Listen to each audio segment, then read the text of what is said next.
네, 반갑습니다. 주로 이 감염, 또 보건의학 쪽의 학회들을 중심으로 해서 오늘 귀한 자리를 이렇게 마련을 해주셨습니다. 특별히 우리 신 의원님께서 긴급하게 또 앞으로 미래를 위해서 2차 대유행의 그 대비를 위해서 이런 주제로 아주 시의적절하게 하셔서 참 반가웠습니다. 네. 오늘 같이 말씀을 드릴 내용들은 또 이 자리에 아마 이런 그 감염을 확산하는 감염 확산의 어떤 그 예측하는 방법론과 그런 좀 학문적인 부분들은 제가 설명을 스킵을 하도록 하겠습니다. 그래서 주로 그동안의 그 상황들을 돌아보고 또 이런 그 아까 우리 의원님께서 한 의원님께서 그 말씀을 하신 대로 과연 이 불확실한 미래를 측정하는 것이 예측하는 것이 가능한가? 그리고 상당히 많은 사람들이 위기 가운데 있는데 그 위기 가운데 어떻게 이 가까운 미래를 만일 예측을 할 수 있으면 확산의 어떤 그 추이나 그 변화들을 예측을 할 수 있으면 그것이 어떤 방법으로 가능할 것인가? 저는 제시하신 아마 인사말 가운데는 그런 질문들이 포함이 되어 있지 않나 생각을 합니다. 바로 그런 그 질문을 가지고 방금 말씀드릴 부분들은 그동안 어떻게 가까운 그 미래, 가까운 미래라고 할 수 있는 이 코로나 바이러스의 그 가까운 미래를 예측을 하고 그것에 대한 그 평가 또 그동안의 그 어떤 그 대처했던 방법들 그런 부분들을 중심으로 말씀을 드리도록 하겠습니다. 슬라이드가 지금 최근 게 아니네요. 이게 제가 보내드린 게 좀 바뀌지 않은 것 같은데요. 제가 두 번째 파일을 보내드렸었는데 그래요. 그러면은 첫 번째 보내드린 파일을 가지고 지금 두 번째 파일에는 사실은 많은 내용들이 좀 업데이트가 되어 있는데 일단 이 내용을 가지고 말씀을 드리겠습니다. 국내에서 저희들이 그 3월 초부터 이 감염병의 그 확산을 예측하기 위한 작업에 들어갔습니다.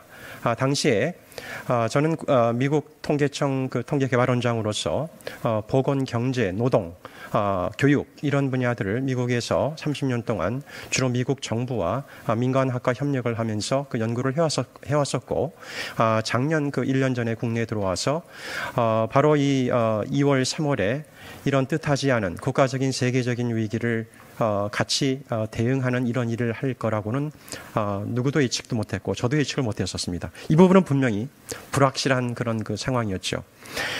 그런 상황 가운데서 일단은 많은 그 정책 기반자들이 생각을 했던 가장 중요한 부분은 만일 우리가 이 감염의 확산의 속도와 정점과 하강과 전체적인 규모를 미리 예측을 할 수 있다면 보건, 교육, 경제, 활성화 이런 모든 부분에 관계된 선제적인 대응을 할 수 있지 않을까 하는 그런 질문이 생겼습니다. 바로 그런 관점 가운데서 바로 이런 그 예측 모델링을 중심으로 해서 작업을 시작을 했고 국내 여러 연구진들과 같이 협의를 하는 가운데 일단은 상당히 그 제한된 데이터를 가지고 우리가 신속하게 또 정교하게 작업을 하기 위해서는 이 분야에 상당히 그 전문성이 있는 그런 연구진들과 같이 공동 작업을 하는 것이 필요하다는 판단에 이르렀습니다. 그래서 토론토 대학의 데이비드 피스만 교수는 바로 이 감염병 예측 모델링의 세계적인 권위자입니다. 워싱턴 포스트와 뉴욕 타임스에 이미 그 2월부터 미국의 감염병 확산을 방지하기 위한 국민적인 그 계몽 활동과 교육을 이미 진행을 해왔고 미국 질본과도 그런 부분들을 많이 협력을 했습니다. 다행스럽게 저희들과 함께 한국, 카나다 그 감염병 예측 모델링 협력 연구단을 구성을 해서 우리가 주기적으로 이 상황들을 미리 예측하는 작업들을 했고 이제 그 일부분을 보게 될 것입니다. 그러는 가운데 자연스럽게 국내에 현재 그 예측 모델링을 작업을 하던 많은 그 연구자들이 있었습니다. 그래서 이번 기회에 우리가 중장기적으로는 이런 그 감염병 예측 모델링 연구회를 컨소시엄을 잘 구성을 해서 앞으로는 국가적인 준비뿐만이 아니라 전 세계적인 그런 그 준비에 있어서 선도적인 역할을 이런 분야를 통해서는 할 수 있지 않을까 하는 그런 작업 가운데 진행이 되어 있다고 보시면 됩니다. 크게 세 가지로 말씀을 드리도록 하겠습니다. 간단하게 왜 데이터 기반 보건 정책을 우리가 해야 되는 것인가? 두 번째는 데이터 기반의 그런 그 감염병 확산 예측 모델링은 무엇이고 그동안 어떤 결과가 나왔고 실제로 어떻게 그것이 전개가 되었는지. 마지막 세 번째는 향후 과제로 특별히 역학과 임상 데이터를 중심으로 한 예측 모델링은 어떻게 진행을 하면 좋을지 그렇게 말씀을 드리고자 합니다. 간단히 설명을 드리면 사실은 이 증거 기반의 이 정책이라는 것은 이미 97년에 영국의 그 블레어 수상의 그 정부에서 사실은 국가기관에서 공식적으로 증거 기반 정책이라는 용어가 구체화되었고 그것이 정책적으로 만들어졌습니다. 개별적인 그런 어떤 그 통치님에 따른 국가 정책이 아니라 과학적인 증거와 민주적인 합의에 근거한 과학적인 증거에 근거한 그러한 그 사회 발전의 그런 필요성이 상당히 커진 거죠. 이런 면에서 그런 간극을 축소하고 증거 기반 정책을 만들기 위한 노력이 2004년 노무현 정부 때 바로 한국에서도 그런 용어들이 이제는 공식적으로 나오고 제도화되어지고 그것이 오늘에 이르는 것입니다. 그리고 2014년에는 미국 상하원에서 또한 이런 그 증거 기반 정책을 위한 위원회와 법이 만들어졌습니다. 개인적으로 반가웠던 것은 제가 박사 논문을 쓰면서 제 지도 교수님이었던 캐서린 에이브라함이 바로 그 미국 증거 기반 정책위원회의 위원장을 오바마 행정부에서 하면서 그것이 구체적으로 법제화되어가는 과정들을 실제로 전부 만들게 되었고 현재는 그런 부분들이 진행되고 있습니다. 이 말씀을 드리는 이유는 한국은 어떤 면에서 미국보다 분명히 빠르게 제도화적인 준비를 하고 모든 정책에 있어서 보건정책을 포함한 모든 정책에 있어서 데이터와 과학에 기반한 정책이 될 수 있도록 하자. 단순한 그 정치적인 이념이 아니고요. 그런 면에 중요한 발전을 해왔다는 것입니다. 자, 그런 그 근거 가운데서 그러면 그런 데이터에 기반해서 증거에 기반해서 우리가 감염병을 그 예측을 하고자 할 때 어떤 부분들이 필요할지 먼저 한 세 가지를 주제로 말씀을 드리겠습니다. 소위 그 재생산 지수, 감염의 재생산 지수에 관계된 부분을 간단하게 말씀을 드리고 그것이 반영된 소위 그 예측 모델링 가운데 아이디어라는 그런 방법이 있습니다. 이것은 전통적으로 이런 그 예측을 하기 위한 아주 잘 오랫동안 거의 한 100년 정도 그런 역사를 가지고 있는 좋은 방법론입니다. 그리고 구체적인 그 예측 결과와 그 평가들을 말씀을 드리도록 하겠습니다. 여기 계시는 여러 이제 아마 이런 부분들의 관계에 대해서 사실은 새로운 슬라이드에 보면 이런 부분이 조금 더 자세하게 나와 있는데요. 이 감염의 확산을 제대로 이해하기 위해서는 아주 간단하게 이 한 슬라이드에 그것이 정리가 되어 있습니다. 보통 감염 재생산 지수라는 R은 세 개의 팩터를 가지고 영향을 받습니다. 첫 번째는 감염률입니다. 그것이 P입니다. 그리고 두 번째는 접촉률입니다. 다른 사람들과 얼마나 많은 접촉을 하는지. 세 번째는 감염자의 전파 기간입니다. 그 세 가지가 서로 합성이 되어서 최종적으로 이 감염 생산 지수가 만들어지게 됩니다. 감염 생산 지수가 1보다 많게 되면 기하급수적으로 다른 사람들을 감염을 시키게 됩니다. 국내에서는 사실 초기에 대구 경북에서 이것이 좀 확대가 되었었을 때 여러 가지 방법에 따라 좀 차이는 있는데요. 거의 6.5에서 7까지도 가능하지 않았겠느냐. 한 사람이 감염이 되면 6명에서 7명을 감염을 시킬 수 있는 속도로 빠른 그런 어떤 그 속도라는 것이죠. 그러나 지금은 전반적으로 한 2.5에서 3 정도 사이, 중국도 그런 케이스라고 보고 있습니다. 그런데 이것은 변화되게 됩니다. 바로 이 세 가지 팩터를 중심으로 해서 감염률과 접촉률과 감염자의 전파 기간. 그래서 국내에서는 그동안에 이 세 가지를 대응하기 위한 종합적인 방역의 그 중요한 체계는 여러분들이 저를 포함해서 다 같이 해왔던 방법입니다. 감염률을 줄이기 위해서는 개인 방역 면에서 마스크와 오늘처럼 또 세정제를 사용해서 개인 차원에서의 방역을 통해서 감염률을 줄이는 부분이 있습니다. 그 외에 여러 가지 방법이 있죠.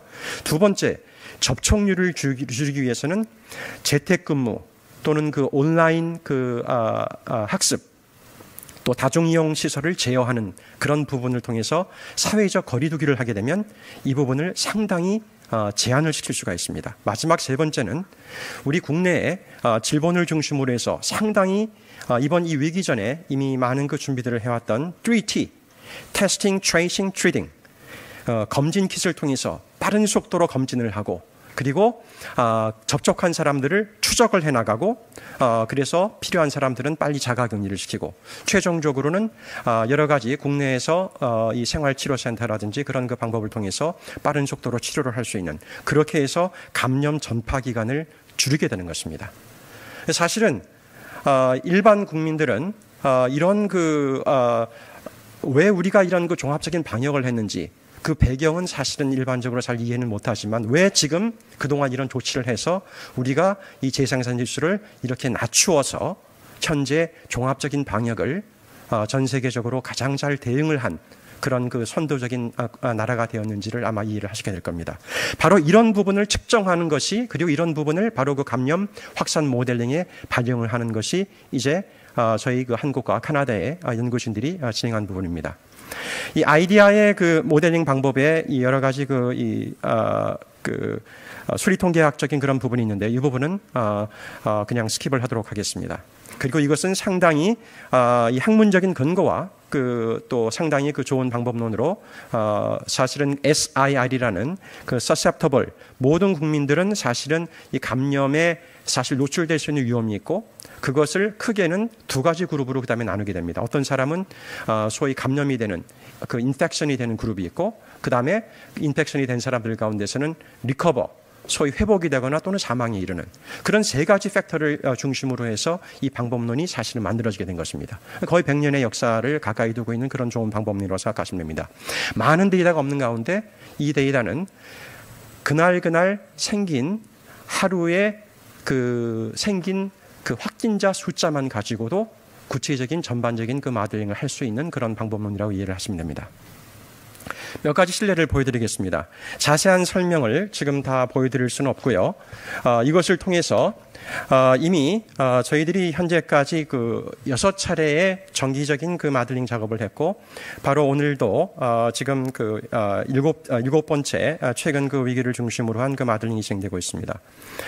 초기에 이미 그 3월 초에 했을 때 저희들이 예측했던 그 모델에 기초하면 3월 초에 감염의 정점기에 이르고 4월 초에 안정기에 돌입을 하고 5월 말까지 약 1만 1천 명의 확진자가 생긴다는 것을 예측을 했습니다.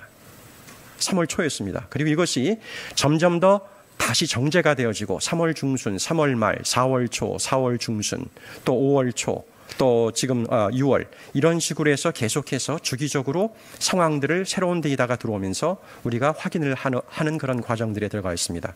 그러나 3월 초에 또 3월 중순에 이러한 예측을 하고 실질적으로 그 결과들을 주요 정책 부서에 정부 부처의 정책 입안자들과 공유를 하고 이런 것을 통해서 실제 이 위기가 어떻게 펼쳐질 것인가를 공유를 하는 가운데 정책의 어떤 선제적인 대응을 할 수 있었다고 볼 수 있습니다. 바로 이런 패런을 보여주는 부분입니다. 이 아래에 있는 그 곡선이 소위 감염 곡선이라고 얘기하는데요. 그것이 전반적인 추이를 보여주는 것이고요. 이것은 그 당시에 전국 17개 시도를 통합을 해서 전반적으로 이제 조금 전에 말씀드린 대로 거의 한 11,000명까지 이르리라는 것을 이미 3월 초 중순에 예측을 한 부분입니다. 아마 그 5월 말에 실제적인 데이터는 거의 이 예측한 부분하고 상당히 일관성이 있습니다. 저희들이 이미 대구 경북을 따로 봐야 될 그런 필요성을 이미 초기에 이제 감지를 하고 대구 경북은 별도의 모델링 작업을 했습니다. 한국 전체 17개 시도를 보는 것도 중요하지만 대구 경북 그 지역은 상당히 집중되어 있기 때문에 그래서 그 경우에는 어떠한 현상이 일어날지 바로 여기에 나와 있는 대로 실제 그 데이터도 이때 예측한 부분은 우리가 실질적으로 정점에 이르고 또한 하강 곡선을 나아가고 최종적으로 안정된 시기들을 비교적 잘 예측을 했다고 볼 수 있습니다. 지금 이 부분은 실제로 그 2월 23일 날 대통령께서 국가위기를 선포를 하고 그 이후에 이제 감염 곡선이 떨어져가는 과정들을 보게 됩니다. 종합적인 방역이 계속해서 진행이 되었죠. 3월 23일 날에는 총리께서 또한 그 사회적인 그 거리두기 운동을 고강도로 진행하는 그런 그 작업들을 했습니다. 그것을 볼 수 있는 실제적인 이 곡선의 모습이고, 이 점은 실제적인 그 데이터입니다. 조금 전에 말씀드린 대로 또 하나 중요한 것은 전반적인 이 추이를 가운데 실제로 이 재생산 지수가 어떻게 변화되는 것을 보는 것이 굉장히 중요합니다. 이것을 언제 우리가 1 이하로 떨어뜨릴 수 있을 것인가? 그런 부분들을 이미 1월부터 시작해서 지금 여기는 4월 거의 중순까지 그 데이터를 통해서 이미 점으로 되어 있는 부분이 1입니다. 바로 그 1을 지나가는 부분이 벌써 3월 한 그 초순 중순 사이에 1 이하로 떨어졌습니다. 그래서 상당히 기하급수적으로 떨어지는 이제 그 시기로, 안정되어 가는 시기로 간다는 것을 바로 이 재생산 지수는 보여주는 것입니다. 자, 그런 그 마들링을 통해서 지금 몇 가지 신뢰들을 보셨고요. 그리고 실제 이 재생산 지수가 어떻게 변화되었는지, 안정되어 가는 시기에 그것이 최종적으로는 0.3 또는 0.01 부분까지 전국적으로는 떨어졌는데요. 실제 그 상황이 어떻게 진행되었는지를 이것은 보여주고 있는 부분입니다. 우리 그 국내에 2월 초부터 여기 데이터는 현재 한 5월 중순까지 나와 있는데요. 그리고 그 사이사이에 저희들은 예측을 하고 실질적으로 많은 이런 그 사회적인 거리두기 그런 운동이라든지 그 시기들이 여기 보면은 이제 각 기간별로 나와 있습니다. 실제 데이터는 3월 초에 이미 정점을 찍은 부분이 여러분들이 지금 이 슬라이드에 보실 겁니다. 그리고 그것이 하강 곡선을 이루어가면서 3월 말, 4월 초부터는 이제는 거의 그 숫자 자체가 30명 이하로 떨어지게 됩니다. 그리고 여기에 그 세 가지로 크게 다른 색깔로 박스 형식으로 되어 있는데요. 그것은 1차 고강도 사회적 거리두기, 2차 고강도 사회적 거리두기, 그리고 3차 좀 완화된 그 사회적 거리두기, 그리고 그 이후에 생활 그 방역 가운데 거리두기, 그런 것들을 보여주는 부분입니다.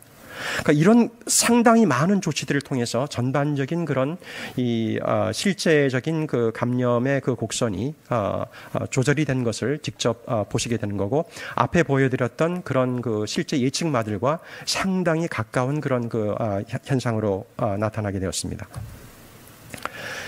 자, 이런 가운데 저희들이 가지고 있는 그 중요한 어떤 그 통계적인 그 역학적인 그 질문 가운데 하나는, 만일 우리가 이런 조치들을 취하지 않았으면 얼마나 많은 사람들이 사실은 확진이 되었을 것인가? 그런 것도 사실은 굉장히 정책적으로 중요한 질문입니다. 따라서 이런 그 질문들을 저희들이 그 시뮬레이션을 통해서 예측 숫자를 이제 그 파악을 했습니다. 만일 전혀 어떤 종류의 아까 말씀드렸던 개인, 사회, 정부의 방역이 없을 경우에는 어떤 그 숫자가 나오게 되는지, 이런 그 조치들이 있었을 때랑 비교해서요. 여기 나온 것은 바로 그 숫자를 비교한 것인데요. 동일한 그 방법론을 통해서, 아이디아야라는 방법을 통해서 국내에서 만일 이런 그 종합적인 방역이 없었다면 적어도 340만 명 정도의 그 확진자들이 생기지 않았겠는가. 그리고 사실은 그 감염의 정점은 5월 말에까지 계속되어지고, 그것이 안정되어 가는 것은 가을까지 기다려야 되는 그런 그 상황이었습니다. 그러나 이런 종합적인 방역을 통해서 여러분들이 모두 경험하시는 대로 이미 3월에 정점을 찍고 이제 안정기를 겪어나가면서 지금 이제 또 다른 생활 방역 가운데 우리가 몇 가지 그 다른 변화들을 겪고 있는 가운데 있습니다.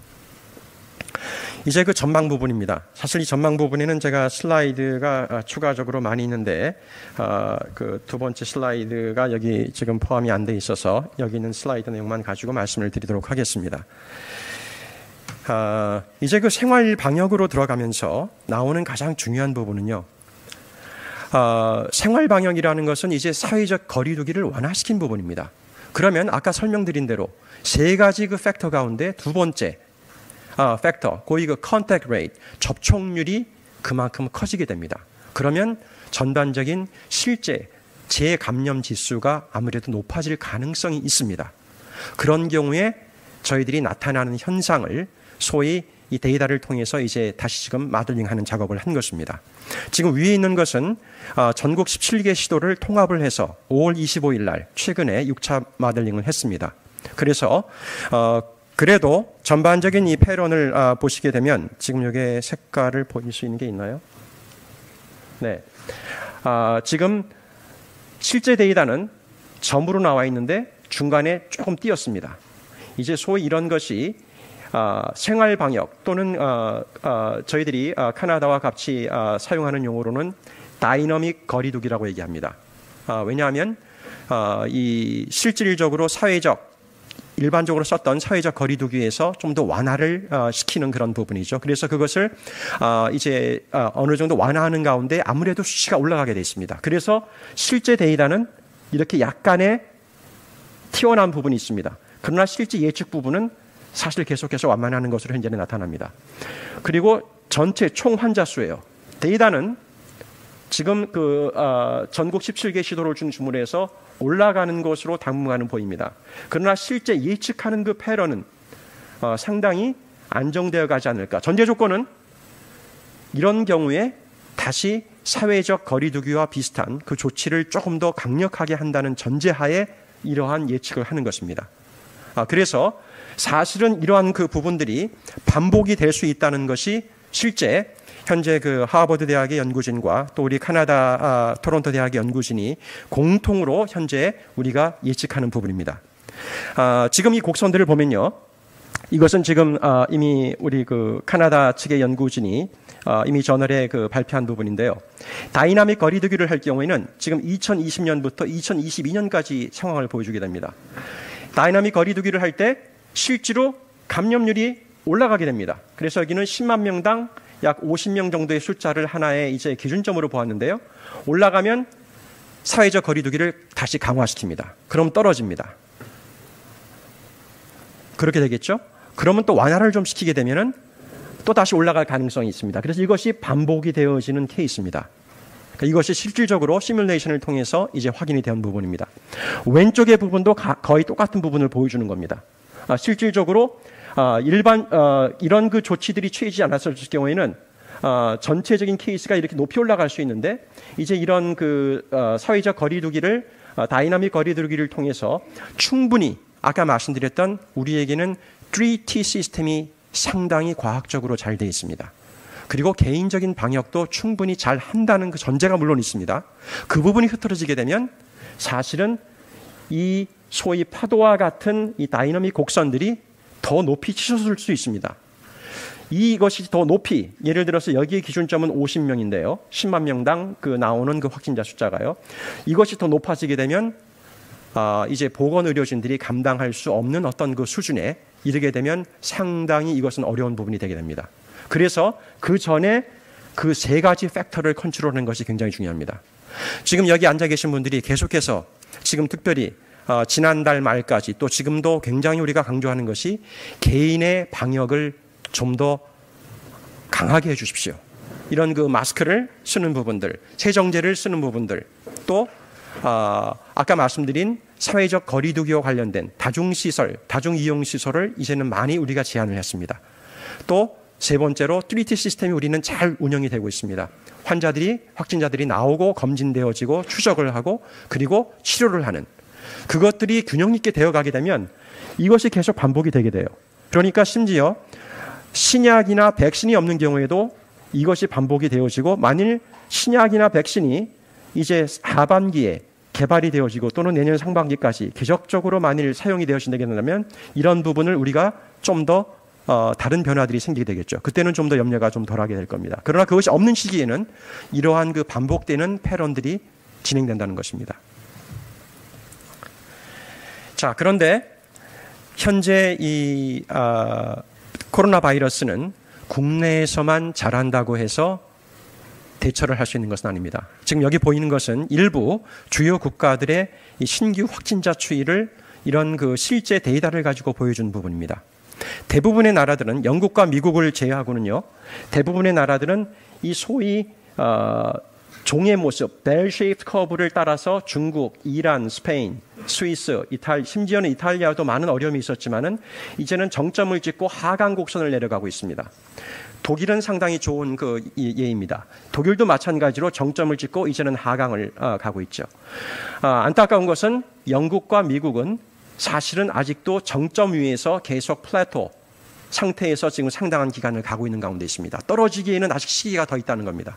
사실 저희들이 미국이 사회적 거리두기나 여러 가지 그 세 가지 팩터들을 조금 더 컨트롤을 잘했으면 3월 초에 저희들이 예측을 했었을 경우에는 미국 케이스 같은 경우에는 적어도 6월까지는 정리가 되지 않을까, 그런 사실 예측을 했는데요. 그러나 실제로 미국은 50개 국가가 있는 나라라고 볼 수도 있죠. 그만큼 사회적 거리두기나 개인 방역 또는 그 3T 시스템을 운영하기가 상당히 어려운 나라입니다.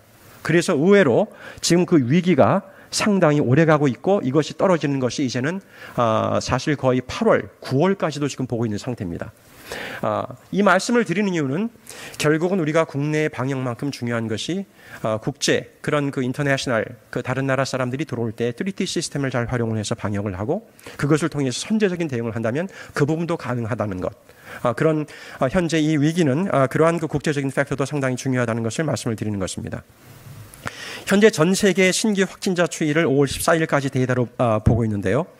사실 이것도 실제적인 그 날마다의 데이터를 가지고 전체를 본 것인데요. 보면은 약간 정점을 찍고 내려오는 것처럼 보이긴 한데 전 세계를 예측하는 것은 사실 훨씬 더 어렵습니다. 저희가 카나다 연구진하고 이 부분도 사실을 예측을 하기 위한 노력을 1차 그 예측을 했는데 저희들은 그것을 예측을 제대로 하지 못했습니다. 실제 숫자보다 지금 많이 나오고 있습니다. 저희들이 사실 6월 초까지 한 450만 정도를 본래 예측을 했는데 지금 거의 650만 정도가 됐어요. 사망자도 8월 초까지 우리가 그 예측을 했던 숫자는 현재 숫자보다 거의 뭐 가까운 숫자입니다. 6월 초에 나온 그 전 세계 그 현재 그 사망자 숫자보다요. 왜냐하면 아프리카나 중남미나 이런 나라들은 현재 이 3T 시스템이라는 것을 사용을 할 수 없는 나라입니다. 보고도 되지 않아요, 제대로. 그러니까 우리는 이것을 적어도 그날 보고된 데이터를 가지고 측정을 해야 되는데 그 면에서 우리가 측정을 하는 데는 상당히 어려움이 있습니다. 실제로 전반적인 전 세계의 규모들은 지금보다 훨씬 더 커질 수 있다는 것이죠. 그만큼 현재 이 대응을 위한 부분들이 우리가 더 많은 노력을 해야 된다는 것입니다. 자, 마지막 결론입니다. 향후의 과제는 어떤 것이 있을 것인가? 자, 이렇게 그동안 그 대응했던 부분들을 우리가 말씀을 드렸습니다. 이것이 마지막 슬라이드인데요. 세 가지 부분에서 저희들이 앞으로 이것이 2차 그 웨이브가 오던 또는 그 N차 팬데믹을 준비하던 첫 번째 분야는 소위 그 증거, 데이터 기반의 정책 입안자들의 이 리더십이 굉장히 중요하다는 것입니다. 특별히 그 분야에 있어서는 항체 조사를 전국적인 스케일로 또는 대구 경북 사실은 그 실제 샘플 사이즈도 17개 도시를 대표할 만한 각 도시를 볼 수 있는 그 정도의 숫자가 있으면 상당히 좋을 겁니다. 거의 한 2만 명 가까운 샘플이 되겠죠. 물론 현재 우리 그 질본에서 이 부분 노력을 하고 있는 줄 압니다. 이 부분은 앞으로 이 무증상 감염자들의 그 현재 그 감염 현황이라든지 또 여러 가지 관련된 그 추이를 보는데 굉장히 중요합니다. 치료제와 백신 개발들이 역시 이 부분에서 할 일입니다. 두 번째는 소위 그 여러 가지 그 종류의 지금 그 데이터들이 많이 있는데요. 이런 것을 질본과 민간학이 협력을 해서 고품질의 데이터 정제 관리를 하는 부분이 굉장히 중요합니다. 이것을 통해서 그 역학 데이터, 임상 데이터 이런 것들이 잘 정리가 되게 되면 우리가 다음 2차 웨이브가 와도 상당히 중요한 그런 그 준비를 할 수가 있습니다. 소위 그 임상 데이터에 기반한 예후 예측을 AI나 데이터 사이언스에 기반해서 모델링을 하는 작업들이 가능하고요. 또 AI에 기반해서 여러 가지 관련된 보건 정책을 하는 것이 이제는 실질적으로 이런 과학적인 측면에서도 가능하다는 것을 말씀을 드릴 수가 있습니다. 아마 그 부분이 마지막 부분이었는데 실제적인 그 케이스를 말씀을 드리면 지금 이 데이터는 4월 29일 날 중앙임상위원회에서 기자회견 발표 자료로 썼던 건데 저희들이 이것을 데이터 시각화를 통해서 바꾸었습니다. 그래서 경증, 중증, 위증 환자가 한 2,000명 가까이 있는데 그중에 0.7%는 경증으로 들어와서 약화가 되었고 그 다음에 중증으로 들어오는 사람 가운데 악화가 된 사람은 10%, 또 위중으로 들어온 사람 가운데는 3%가 악화가 되었습니다. 나머지는 이제 다른 변화인데요. 이것은 전체적인 베이식 데이터인데요. 앞으로 딥러닝이나 이런 AI 방법을 사용하게 되면 우리들이 실제 환자들의 이 상태를 미리 어느 정도 예측을 좀 더 정확하게 진단을 해서 회복의 시간을 줄이거나 사망자의 숫자를 줄일 수 있는 길이 가능합니다. 바로 그런 작업들을 현재 사실은 좀 진행을 하고 있다고 보시면 됩니다. 여기까지 설명을 드리도록 하겠습니다. 네, 감사합니다.